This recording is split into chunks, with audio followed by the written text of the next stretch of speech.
Mənim əzizlərim, bilirsiniz ki, bizim bugün aktual problemlərimizdən biri ölkədə saç tökülməsidir. Bu şampunların saç tökülməsi növü də var.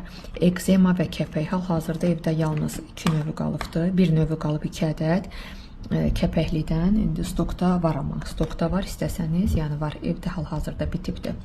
Nəyi demək istəyirəm? Bu şampunlar hiç satışdaydı da, bilirsiniz. Mən bugün amma başqa şeyə şahid oldum. Bugün aktual problem qala-qala bugün insanlar bu şampunu alır.